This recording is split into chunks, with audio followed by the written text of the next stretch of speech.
20 minutes between you, away you go. My name is Matthew Rockall. I live close by on the north side of Marketplace. Indeed, I can see the site from my living room window. But this evening I'm speaking on behalf of the Brentford Community Council, who've been involved in this site and the whole scheme for over 20 years. Not quite an eternity, but at times it has seemed almost like it. A lot of work has gone into, for example, the Brentford Area Action Plan, the BAAP, hundreds of officer hours, reams of paper, extensive, indeed you could say exhaustive consultation, and ignored by this application. I paraphrase. The proposal should have a built form which takes account of the general scale in the town centre. What do you think? Another? The height should take account of heights in the surrounding areas, which are generally up to 4 stories. Again, not much of that. And so on. There's no point in my wasting your time with myriad policies from, well, not myriad, but the UDP, the Emerging Local Plan, the London Plan, the NPPF, indeed for those who are brave enough to venture into it. It's, of course, covered in the officer's report. And paragraph after carefully enumerated paragraph of the officer's report says how the scheme almost meets this policy, or doesn't quite match that policy, but that's okay because we need regeneration, or it's an urban site, or and so on. I won't waste your time. We all know this is not a good scheme. It's an almost good enough scheme. And that's what we have in front of us. There's no point in wading through hundreds of pages, as indeed there really literally are hundreds of pages of documentation about whether it meets this policy or that policy or doesn't, because on the whole it doesn't, but only just by not an enormous amount. There are all too many possible reasons for refusal. I thought Councillor Todd actually hit on all the good ones. If you wanted to pick some, I would also go for height and massing. Affordable housing, I mean, possibly the viability study which said they could only afford affordable housing might just have been true in 2012. Now, there are flats in the Magistrates' Court opposite this site where a single bedroom flat's going for £500,000. To only offer 9% affordable housing is an insult. The traffic. I won't bore you with long TfL traffic studies, but I'm very happy that I cycle down Cubridge Road in the mornings. I don't sit in that queue. So what's really at stake? The interests of the local people are clear. You must have read the High Street Vision, and in fact later speakers will be much more able to explain it than I, and there's a nice little presentation as well. The interests of the landowner are different. Shaw Milryan and the Ballymore Group are the biggest property developer in Ireland. So when it comes to comments about whether they can afford 20% on sort of little offices, that's not really in it. They were a Celtic tiger, one of the big property companies that made lots of money in the good times and then lost it. They now own vast amounts of money to a bank that is bust. They're also, to be fair, a strong city centre developer. Successful schemes in city centres in Dublin, Leeds, Paris, Berlin, currently at 9 Elms. Tower blocks come naturally to them. They're good at it. The trouble is, Brentford is not Oxford Street. It's not a city centre. It's not even an urban location. In fact, frankly, if something better isn't proposed here, it's not even going to be a district centre, which is its current allocation. But NAMA have no interest in meeting the needs of the people of Brentford. Instead, they have an absolute priority, which is money. The maximum financial return comes from tower blocks of residential flats, with a fig leaf of retail space and maybe the odd office block. But although there's been lots of talk about retail and office accommodation, the drawings, the actual documents on which you're going to approve or refuse a permission are all about blocks of flats. So that's what we're being offered. And unfortunately for us, it shows that for the developer, the applicant, the retail space is a lost leader. They haven't really given it that much thought. They haven't really worried about whether it works, because it's not, at the end of the day, they don't care if it doesn't work. We need it to succeed. How can the interests of the applicant match those of the local people? How can we bridge this difference? And I'm afraid to say, we bridge the difference when the commercial reality of the applicant is that they cannot make money from the most profitable scheme because it doesn't get planning permission. When this scheme, the one in front of us, is refused, and the only possible scheme that would get permission is one that actually meets the needs of Brentford, then the two will be congruent. These days, there's no longer any doubt that building on the site, even sensitively and in a small scale to meet us, would make enough money. There is no need to accept less. I am chair of the Brentford Waterside Forum, Waterways Advisor to the Brentford Community Council, and was a member of the Mayor's Thames and Waterways Steering Group that formulated the Blue Ribbon Network policies of the London Plan. It is respecting those policies we object to the scheme. Their cardinal principle is that design must start from the water, and this does not. We applaud new public access to the riverside, but it fails to preserve the central historic routes. Since the centuries-old establishment of the marketplace, Bradshaw's Yard was the link between that and the slipway into Workhouse Dock, the closest body of water to the town centre. It is an avoidable tragedy that these and the two adjacent yards are obliterated. The committee should know that Bradshaw's Yard remains in third-party ownership, as does another parcel adjacent to Boar's Head Yard. If you go for approval, then unless Ballymore reach some agreement with those owners, the council will find it necessary to implement CPOs. As to boatyard facilities in Workhouse Dock itself, remember that the council sharpened the Brentford Area Action Plan policies for the site during the examination in public, and these were endorsed by the Secretary of State. They've been ignored. No scheme should be approved that shows such disrespect for local and regional policy, losing historic waterside character and public amenity. If you resolve to approve the scheme regardless, we stress the importance of conditioning any such approval, to be subject to specific detailed undertakings, that the slipways and tidal grid and Workhouse Dock are retained and improved for public use, that buildings facing these in the MSO boatyard take account of the ambient noise strategy, and that new and existing moorings are secured and catered for. None of these suggestions appear in the detailed application. They so easily could be even now. I speak as a resident of Brentford Dock for over 16 years. The impact of the development of Brentford Town Centre by Ballymore on a site opposite Brentford Dock means that dock residents, more than any other, will be directly affected both during construction and after. Brentford desperately needs regeneration, but it needs the right planning to make it a place that people wish to visit and live. The height and density of the proposed plans are out of character for the area and will seriously affect the quality of life for certain Brentford Dock residents. The height of the buildings, especially Block K, will dramatically affect sunlight, daylight and overshadowing, simply looming over the dock. I do not consider, as planning report suggests, that dock residents will benefit from improved views. Few of the purported benefits listed will have a positive effect. The completed development will add to existing noise, which is already an issue for the dock. It is right under the flight path, with planes coming in earlier than ever, and a proposed third runway still a possibility. The suggested bar and cafe culture will also increase noise, particularly as this is on the narrowest part of the River Brent. Hence, Saturday construction is totally unacceptable, especially over such an extended time frame. The toll that this level of disruption will take on the residents of Brentford Dock will be immense. It is a proven medical fact that consistent noise and lack of sleep can cause mental health issues. Many residents of the dock work shifts either for airlines, the airport or West Middlesex Hospital. The proposed start of 8 a.m. on Saturday, which means 7 a.m. in practice, will reduce many people's ability to catch up on sleep. Ballymore have not discussed any mitigation factors for those of us who live and sleep waterside. Many of the windows are not double glazed and none of them will stay clean for long. As well as the noise issues during construction, I have not been made aware of how Ballymore are going to mitigate the dirt and dust in the air, which is of primary importance to me as a resident. Hounslow as a borough already suffers from poor air quality and neighbouring construction will not improve it. We are from Hounslow Christian Fellowship, a community of Christians living in Hounslow Borough and also a registered charity.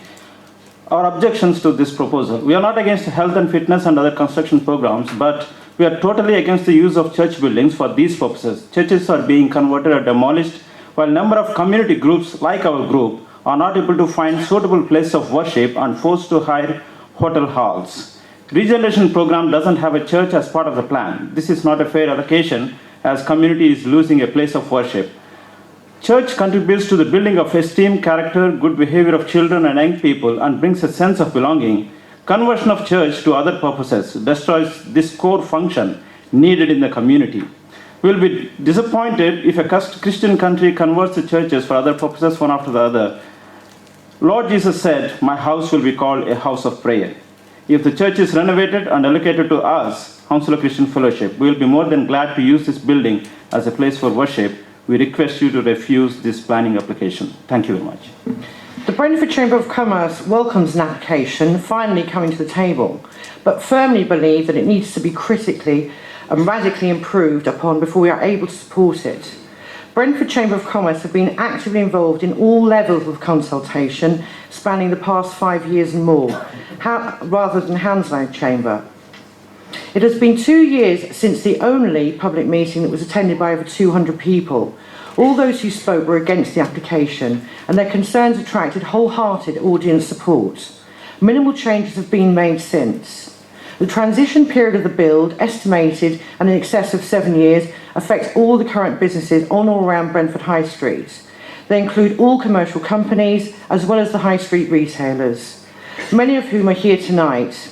Every business in and out of the development is going to lose revenue, with many being permanently displaced.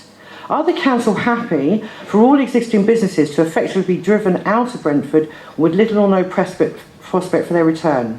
There is currently no plan to help these businesses. So far, Ballymore have failed to address these issues, and we feel strongly that they should be required to do so before planning is approved with appropriate scrutiny.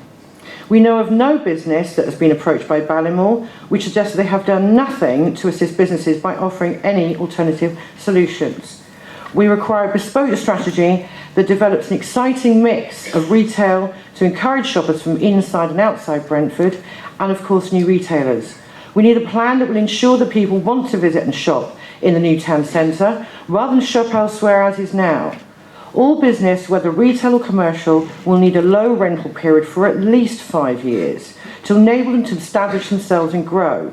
Whilst in the short term this means accepting below market rent, if the right businesses are here, they will expand and flourish, rather than setting up shop and departing after a year, leaving empty premises. Brentford Chamber has suggested making the ground floor of the proposed multi-storey car park light industrial office space. This will retain at least 2 of the businesses that are going to be displaced during phase 2, a simple improvement which has not been taken up. We are extremely concerned about the TfL report and the extra 6 minutes added to any journey. The highways already are full to capacity. With Lionel Road, phase 2 at Commerce Road, Alpha Lavelle, the Bellway site, and all new Golden Mile proposals, the road system as it stands is wholly inadequate for business activity, let alone residents. It is inconceivable that urban regeneration can occur without road infrastructure being up to the job. This plan does not work and needs considerable modification to give Brentford the regeneration improvement it deserves. We therefore cannot support this planning application and the current design as it stands. Brentford High Street Steering Group is a charity providing a forum since 2006 for all stakeholders to drive regeneration of the town centre forward. We are pro-quality development rather than status quo, so we do not criticise efforts to move the regeneration forward lightly. For all its strengths, the scheme before you fails to sufficiently respect the site's history and reflect in the design the hidden gems that are left. It just replicates the worst bits. Brentford was the last home of American Indian Princess Pocahontas, an English Civil War battlefield, and referenced in the works of Shakespeare and Dickens. It would be a town planning disaster if Ballymore's plans in their current form went through, drowning out rather than respecting our town's historic landscape. The scheme ignores vast swathes of the community vision, Prince's Foundation study, and Brentford Area Action Plan. Ballymore's statement of community involvement also demonstrates how community views were ignored. 600-odd signatures from Brentford residents apparently support the scheme.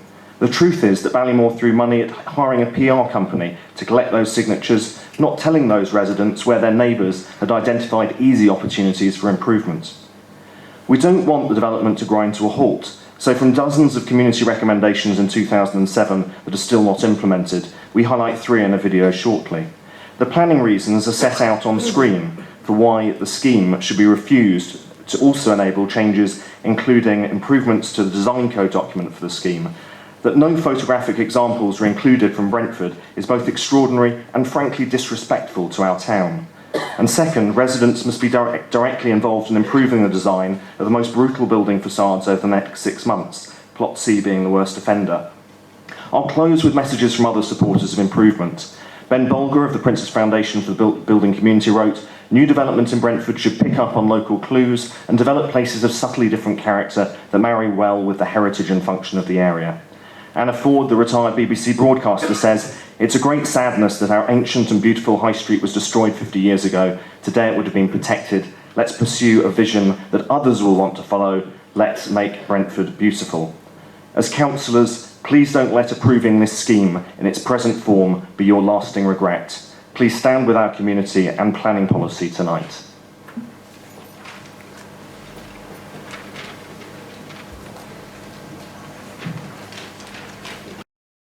The community vision of Brentford High Street from the people of Brentford. What do you know about Brentford? Okay, what do you know about the best bits of Brentford? Welcome to some of Brentford's hidden gems. This is Brentford. This is Brentford. This is Brentford. And yes, this is Brentford. This is Brentford too, believe it or not. And even though they call this Kew, it is in fact Brentford. Even this has a Brentford TW8 postcode. There are so many things to love about Brentford. We're proud of our history, we're proud of our community. We're proud of Brentford. Brentford is brilliant, and we want to make it even better. In 2007, every Brentford resident was invited to contribute to the shaping of the community vision for the town centre, as well as the Brentford Area Action Plan. This was recognised by the Academy for Sustainable Communities annual awards. In 2010, we jointly commissioned with Ballymore the Princess Foundation for the Built Environment to work out the next level of detail for the plans. We then asked Ballymore and their architects to reflect these ideas in plans for a high street that will make future generations proud. We hoped they would capture the spirit and history of Brentford, bring inspiring innovation, ethical and sustainable solutions, new homes, inviting lanes at a human scale, a beautiful place with interesting nooks and crannies which people will want to visit, explore and spend money. But sadly, this is all Ballymore could come up with. 70s-style high-rise blocks, concrete, overcrowding, lack of sunlight, an architect's own style imposed on Brentford. To add insult to injury, a report by Cade, part of the Design Council, came out applauding Ballymore for their commitment to design quality. But it was later discovered that this report was funded by Ballymore, and Cade refused to reveal who their panel of experts really were. So, why don't we like it? Because instead of reflecting Brentford's best bits, it only reflects Brentford's worst bits. We already have enough 1970s high-rise and new homes. We have to learn from our previous mistakes. We don't want to have to demolish it again in 50 years' time. We need infrastructure if we're going to have yet more new homes. What now? 1. We urge Ballymore, their investors, the council and the architects to go back to the drawing board and significantly improve the designs of the building facades within 6 months. Plot C being the worst offender.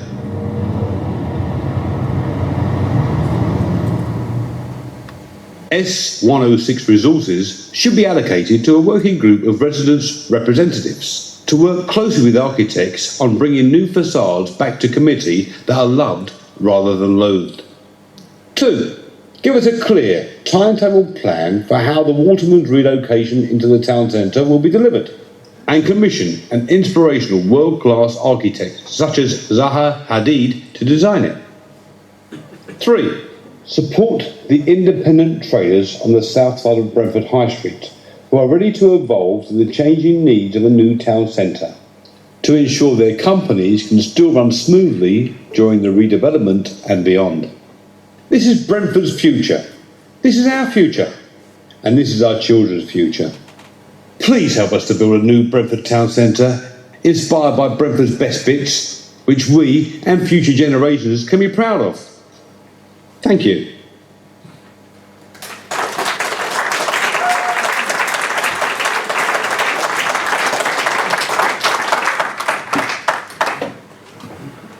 Right, questions? Nissa? Thank you for the presentation. A couple of questions. Do you feel there is a need for regeneration of Brentford High Street, which I think Mr. Dacre confirmed that he does, and we have no objection? And secondly, are there any alternative schemes on the table? That's number 2.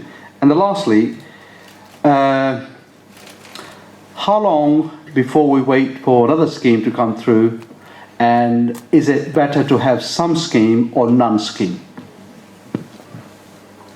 I'll perhaps take that initially. I think it was directed to me.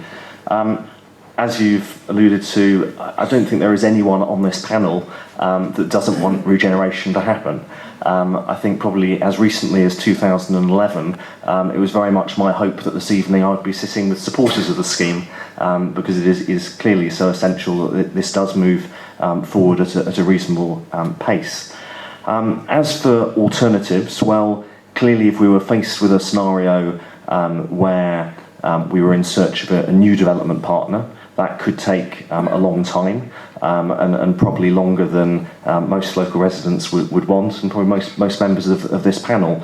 And that's why I think you'll find in the recommendations that have come through to you in writing, but also our presentation tonight, we're very much searching for practical steps to drive some reasonable levels of improvement to what's already on the table, that we can all live with, and ultimately that can be successful, because I think where we're shining a spotlight on concerns, that they're genuinely held concerns that around factors that could undermine the viability of the scheme, and we don't want to be faced with sites like Ferry Quays in Brentford that you may have come across, which have actually really struggled to find their commercial viability. Liz? Thank you, Chair. Oh, sorry. Thank you. I've got a question to Susie Bethlem. The Hounslow Chamber of Commerce, we heard from them earlier, and they support the development. So my first question to you is, why does Brentford Chamber of Commerce not support the development? So that's sort of an open question. I have a supplementary. The Brentford Chamber is one of the oldest chambers in London, outside London. I've been involved with the scheme actually for more than 15 years, and certainly recently, with the new plans being put forward, we all have. All the businesses have become very much apparent. Some of them have actually been displaced, and the past 2 years have been taken over as president of the Brentford Chamber of Commerce. It's come to our realisation the disparity between the builder and what's happening for the businesses is quite incredible. They have not come round to the businesses and spoken to them. They haven't had any correspondence. They really don't know what's happening. Some of them have been on sort of short-term leases. Literally no one has been spoken to for the past 2 years, and believe we all live and work around Brentford. So we are on the sort of fighting for them on ground level. So you're not in agreement with Hounslow Chamber of Commerce? No, we're not in agreement. A second question, Chair, related to that is, we heard tonight an offer put on the table by the developers for 20% of space with a 20% reduction in rent for local businesses, plus the promise of a proper retail survey and strategy which would bring in all the businesses at the next stage. What are your feelings about that? Would you be in alignment with that and agree? Well, we have been calling for 5 years for a retail and business strategy. It's not just the retailers, it's the businesses as well, some of which, employ over 15, 20 people, and they want to expand. So it's not just, we don't need just small shops, we need a mix of studio, workspace, startups, for existing people as well as new businesses. There isn't enough. And we have been asking for literally 5 years for this retail and business strategy. We've never seen anything, and we strongly believe this should be put first before any planning application is accepted. Thank you. Chair, could I just ask if we were minded to approve tonight, if we could, is there scope to build in a requirement for a full business and retail survey and strategy? Shan? Thank you very much. Just got a question with regard to traffic and transport. One of the points made in the presentation was the extra 6 minutes. And I think, forgive me, I don't know whose presentation that was on, but it said that was unacceptable. What we've heard this evening is that extra 6 minutes has come about as a result of consultation with TfL, and if my memory serves me right, that would be the worst case scenario, and certainly perhaps realised during construction phase, but otherwise it's something that wouldn't be present. Is that an assertion from the developers that you disagree with, and if so, why? Hello.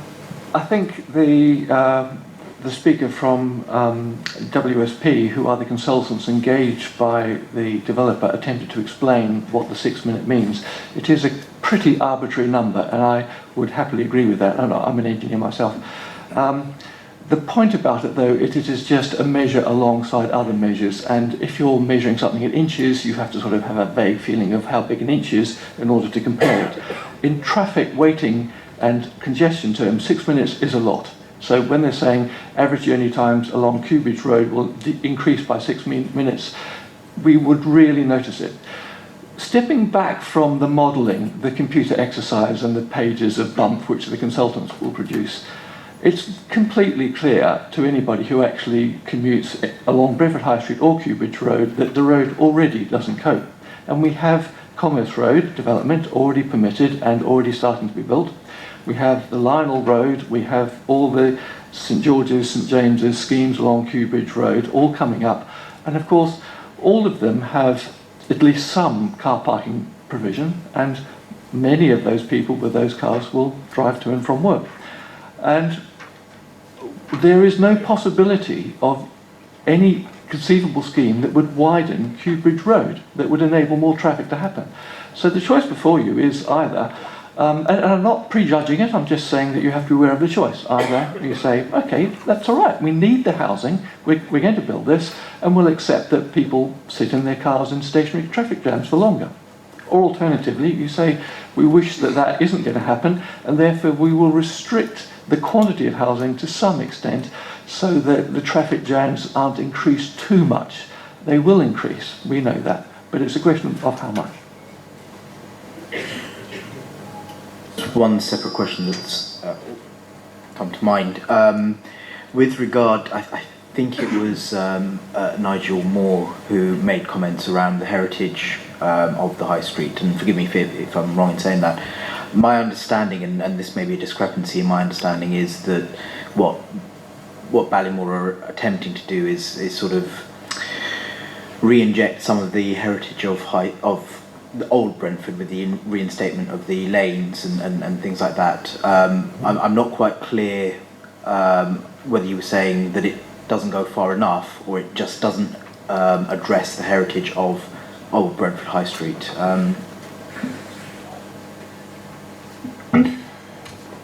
What I'm saying is that the centralmost portion of the scheme, of the one that for which you've got the detailed planning, is the one that obliterates the three most central historic lanes leading from the High Street to the waterfront.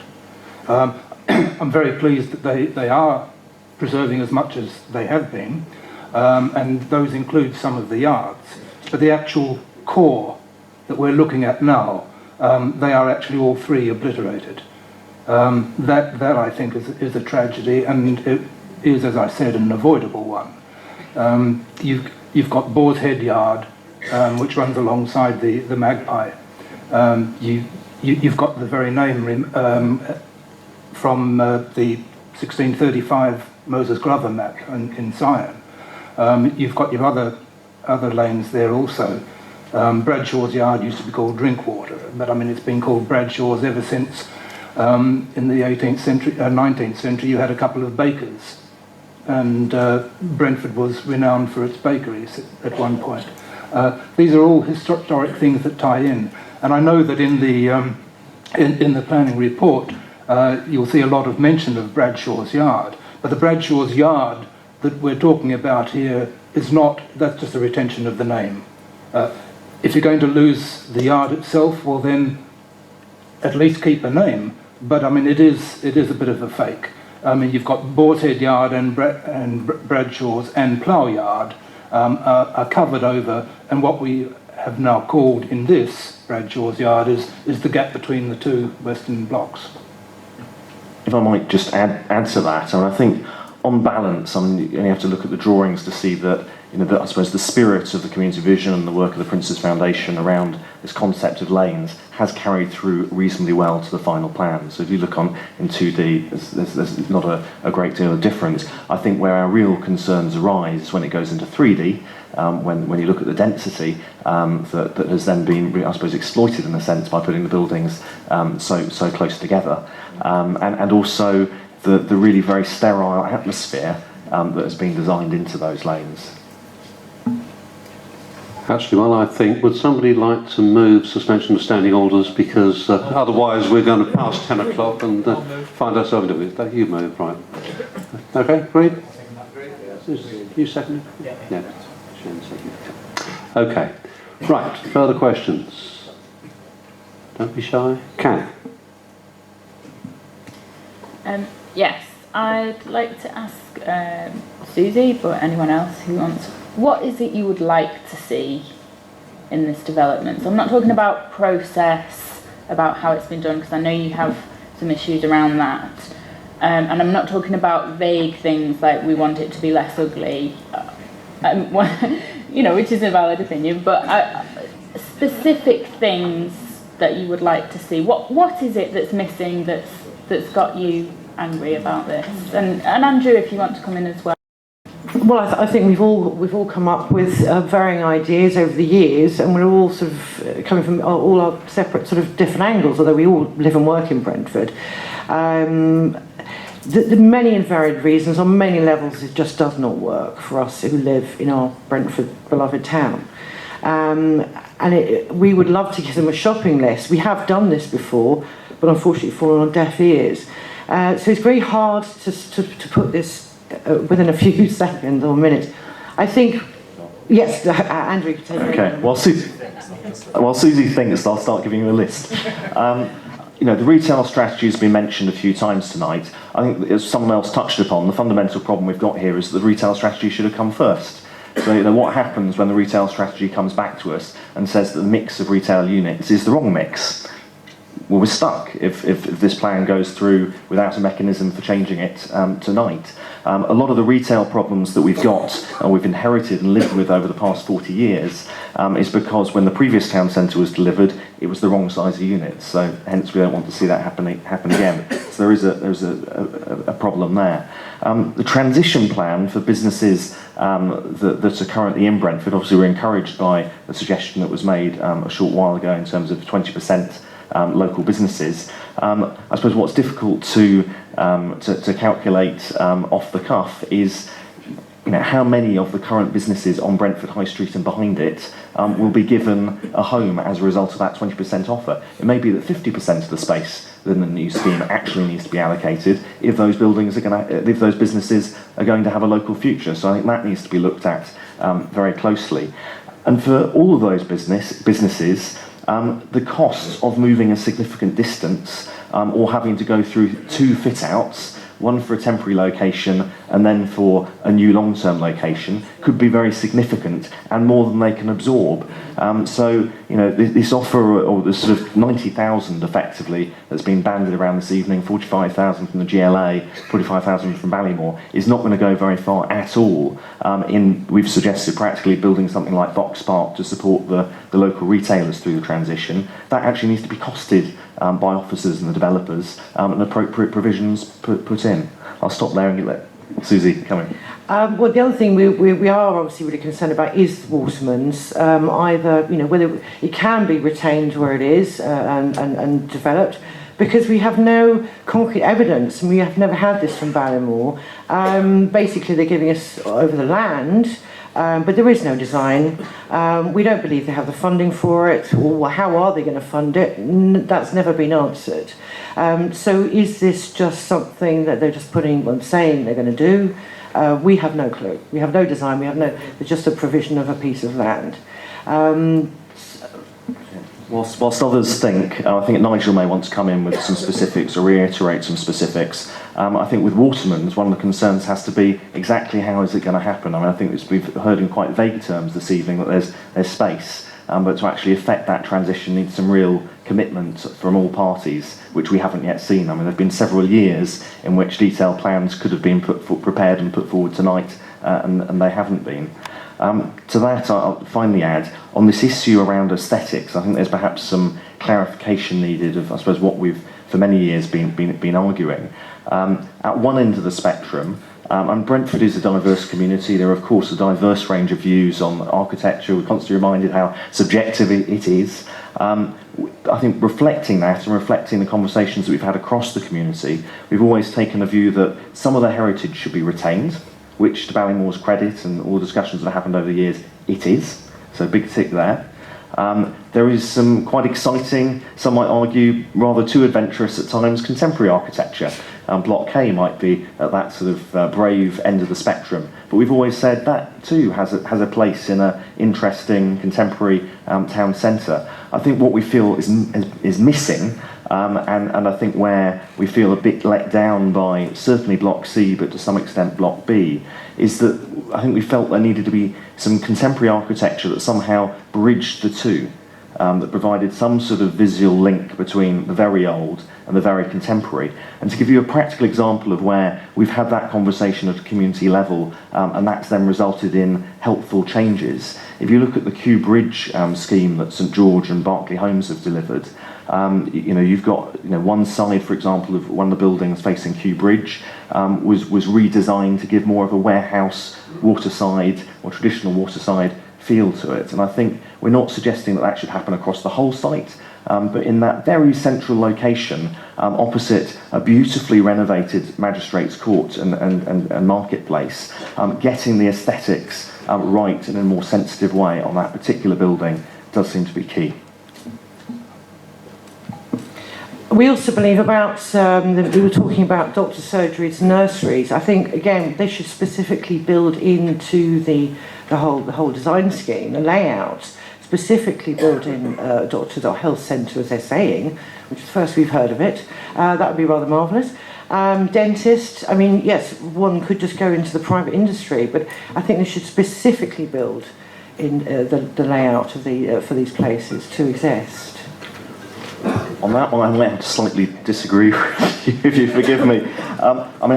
It's been a struggle over the past 2 weeks for us to read a 200-page report alongside our day jobs, but we've just about managed it. And I think one of the details that we were very struck by was the specific data that suggested that with the increase in number of residents, that one extra GP would be required.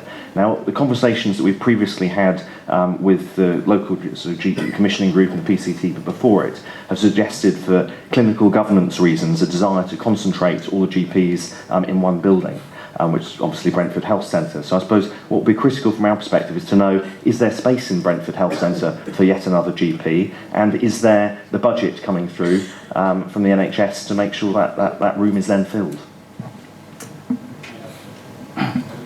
So Ballymore have been saying that they are retaining the heritage, but the church building is not being retained as a church building. They're saying they're going to convert it to gym.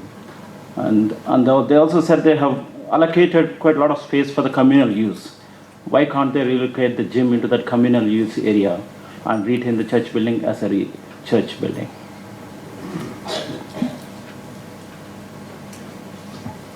Nigel, did you want to add your specific request, or are we done? Well, I'm not quite sure whether it specifically addresses the question. I mean, in terms of what could be built along the water's edge, quite apart from the actual design, and I would echo the regret that there have not been incorporated at least architectural motifs that we are familiar with around Brentford. But the actual facilities, such as the slipway, the tidal grid, those are ones that have been mentioned in the report. It does actually say that the slipway is retained. That's not actually the case. I don't know whether that's just a typo in the way it's been put.